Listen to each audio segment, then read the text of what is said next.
अगर आपको लगता है कि आपके हालात कमजोर हैं, आपका वक्त सही नहीं चल रहा है, तो ये वीडियो पूरा देखिएगा। आपकी जिंदगी बदल जाएगी, आपकी सोच बदल जाएगी। आज मैं बात करने जा रहा हूं उस महिला की जिनके 2 बच्चे और 1 बच्ची थी, लेकिन दोनों बच्चे जवानी में ही जिंदगी छोड़ के चले गए, जिनके पति की भी मौत हो गई, जो अंदर से टूट चुकी थी लेकिन आत्मविश्वास नहीं खोने दिया, जिन्होंने मेडिटेशन का सहारा लिया और लाइफ में इतना कमाल का बाउंस बैक किया कि वो भारत की प्रथम नागरिक चुनी जा चुकी है। वो भारत के सर्वोच्च पद पर अब आसीन हो चुकी है। नमस्ते दोस्तों, आपका स्वागत है। आप देखना शुरू कर चुके हैं लर्निंग सीरीज सीखोगे नहीं तो जीतोगे कैसे। मेरा नाम है आरजे कार्तिक और आज हम बात कर रहे हैं भारत की पहली आदिवासी महिला राष्ट्रपति श्रीमती द्रौपदी मुर्मू जी की, जो आजाद भारत में पैदा होने वाली भी पहली राष्ट्रपति बन चुकी है। सबसे पहले उन्हें बहुत सारी शुभकामनाएं। उनकी जिंदगी से, उनकी जीवन कथा से सीखने के लिए काफी कुछ।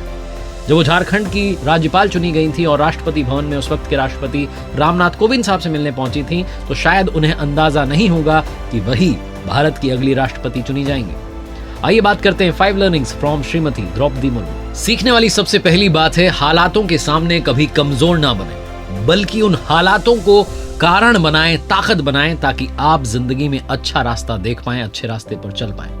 श्रीमती द्रौपदी मुर्मू जी, जिनका जन्म 20 जून 1958 को ओडिशा के पिछड़े जिले मयूरभंज के एक गरीब आदिवासी परिवार में हुआ। उनके पैदा होते ही समस्याएं उनके स्वागत के लिए तैयार खड़ी थी। परिवार गरीबी में जी रहा था, बहुत कम संसाधनों के बीच में जिंदगी बिता रहा था। उनके फादर का नाम बिरंची नारायण टुडू था, जो कि किसानी करते थे।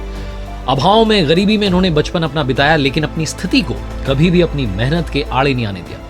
द्रौपदी मुर्मू जी ने अपने जनपद में शुरुआती शिक्षा जो है वो प्राप्त की। उसके बाद में भुवनेश्वर के रामादेवी महिला महाविद्यालय से ग्रेजुएशन की। पढ़ाई पूरी करने के बाद अपनी बेटी को अच्छी शिक्षा देने के लिए ये टीचर बन गई और एक शिक्षक के तौर पर इन्होंने अपने करियर की शुरुआत की Shri Aurobindo integral education centre Rairangpur से। जीवन में चुनौतियां इतनी ही काफी नहीं थी, बहुत सारी आगे इंतजार कर रही थी। जैसा मैंने बताया कि उनकी जिंदगी में चुनौतियों का आना अभी बाकी था, समस्याएं खत्म नहीं हुई थी, सब कुछ ठीक सा चल रहा था। इस सबके बीच 2009 में अक्टूबर का महीना 27वीं तारीख सुबह के 7 बजे थे। ओडिशा की राजधानी भुवनेश्वर के पत्रपदा इलाके में अचानक से हलचल बढ़ गई। एक घर में 25 साल के लड़के की लाश मिली। अस्पताल घर वाले लेकर के गए इस उम्मीद में कि शायद कोई चमत्कार हो जाए, लेकिन डॉक्टर्स ने कहा जान जा चुकी है। ये लड़का कोई और नहीं, श्रीमती द्रौपदी मुर्मू जी के बेटे थे लक्ष्मण मुर्मू, जो शाम में दोस्तों के साथ गए थे। रात में ऑटो से घर आए, हालत ठीक नहीं थी, सो गए और सुबह तक उनकी जान चली गई। ये रहस्यमयी मौत जो है, इस पर से पर्दा उठ नहीं पाया। 2009 में ये हुआ। 2013, 4 साल बाद उनके दूसरे बेटे की रोड एक्सीडेंट में जान चली गई। अपने दोनों जवान बेटों की मौत से द्रौपदी मुर्मू जी उबर भी नहीं पाई थी कि उनके पति की भी जान चली गई। द्रौपदी मुर्मू जी के पति 2014 में ये दुनिया छोड़कर चले गए, श्याम चरण मुर्मू जी।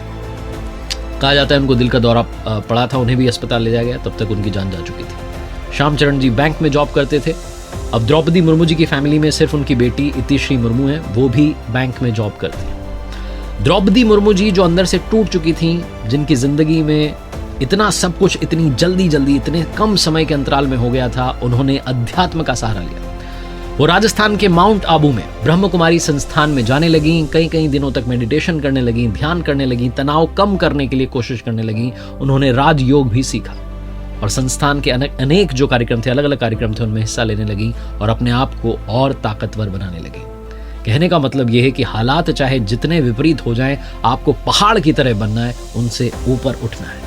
तीसरी सबसे बड़ी बात जो द्रौपदी मुर्मू जी की लाइफ हमें सिखाती है, लाइफ में आप ईमानदार रहें, अपने पैशन को फॉलो करते रहें, सही रास्ते पर चलते रहें, एक न एक दिन आप अचीव जरूर करते हैं। कहा जाता है कि महिलाओं के लिए पॉलिटिकल रास्ता जो है, पॉलिटिक्स में जाना जो है, बड़ा मुश्किल होता है, बड़ा सफर जो है कठिन होता है, पत्थरों से भरा होता है। और द्रौपदी मुर्मू जी का यहाँ तक पहुंचना कोई आम बात नहीं है। दुनिया आज उनके बारे में बात कर रही है क्योंकि उन्होंने तमाम संघर्षों का सामना किया है। शुरुआती दौर में अपने पॉलिटिकल करियर की शुरुआत उन्होंने बीजेपी के साथ में की थी।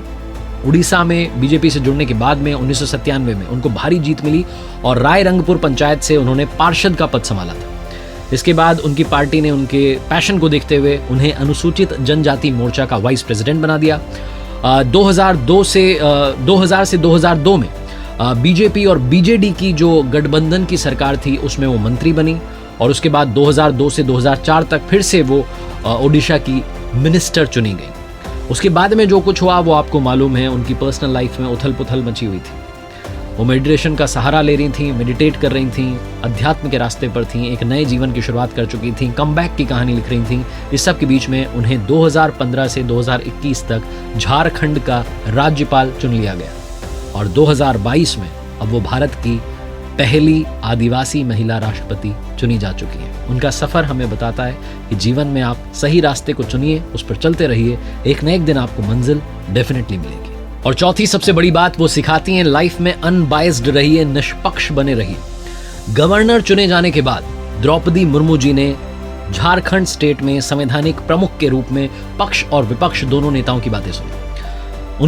जब उनका कार्यकाल था उस वक्त राजभवन का जो द्वार था वो हर संगठन के व्यक्ति के लिए खुला रहता था। बीजेपी की जो पुरानी सरकार थी और जो झारखंड मुक्ति मोर्चा की सरकार थी, दोनों ही सरकारों को कई सारी नसीहतें द्रौपदी मुर्मू जी ने दी।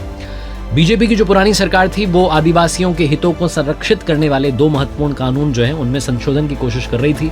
विपक्षी जो नेता थे, जो पार्टियां थी, उन्होंने हंगामा किया। इस सब के बावजूद जो है वो 21 नवंबर 2016 को विधानसभा से बिल पारित उन्होंने करवा दिया और गवर्नर के पास भेज दिया, द्रौपदी मुर्मू जी के पास। 7 महीने तक उन्होंने उस पर विचार किया और उसके बाद जो उस वक्त की सरकार थी उनको वापस बिल लौटा दिया और कहा कि आप इस पर पुनर्विचार करिए। उन्होंने राज नहीं बल्कि राजधर्म निभाया। और आखिरी सीखने वाली सबसे बड़ी बात यह है कि मेमोरीज से भी आप मोटिवेट हो सकते हैं। आपकी जिंदगी की जो मेमोरीज है उनसे भी आप इंस्पायर हो सकते हैं, कुछ अच्छा कर सकते हैं। श्यामचरण मुर्मू जी से इनकी कॉलेज में मुलाकात होती है, दोस्ती होती है, दोस्ती प्यार में बदल जाती है। मान मनोहार के बाद 1980 में इनकी शादी हो जाती है। और जैसा मैंने बताया कि दोनों जवान बेटों को इन्होंने खो दिया, अपने पति को भी खो दिया। इनकी ज़िंदगी में वो बुरे लम्हे भी आए, लेकिन इन्होंने जो अपने बच्चों के साथ, पति के साथ जीवन बिताया था, जो खूबसूरत लम्हे थे, उनको संजोने की सोची। द्रौपदी मुर्मू जी, जिनका ससुराल पहाड़पुर गांव में है, यहाँ इन्होंने अपने घर को स्कूल में बदल दिया और उसका नाम रखा है श्याम लक्ष्मण शिपुन उच्चतर प्राथमिक विद्यालय। द्रौपदी जी ने अगस्त 2016 में अपने घर को स्कूल में बदल दिया था और हर साल अपने बेटों और अपने पति की पुण्यतिथि पर यहाँ जरूर जाती हैं। अपनी उस याद से भी जिंदगी में मोटिवेट होती आई हैं और आगे बढ़ती जा रही हैं, लोगों को इंस्पायर करती जा रही हैं। और जाते जाते एक बार किसी ने एक विद्वान से पूछा कि समाज को आगे बढ़ाने के लिए क्या करना चाहिए, तो उस विद्वान व्यक्ति ने कहा कि एक दूसरे की टांग खींचने की बजाय एक दूसरे का हाथ खींचना चाहिए, मिलकर के आगे बढ़ना चाहिए। द्रौपदी मुर्मू जी की कहानी भी आज यही सिखाती है। एक बार फिर से उन्हें भारत की राष्ट्रपति चुने जाने पर बहुत सारी शुभकामनाएं। उम्मीद है कि आपके राष्ट्रपति के कार्यकाल में भारत और प्रगति करेगा, निरंतर प्रगति के रास्ते पर चलता रहेगा। आखिरी में वही बात जो आपसे कहता हूं, कर दिखाओ कुछ ऐसा कि दुनिया करना चाहे आपके जैसा। मजबूत बने रहिए, विश्वास रखिए, प्रभु की कृपा आप पर जरूर बरसेगी।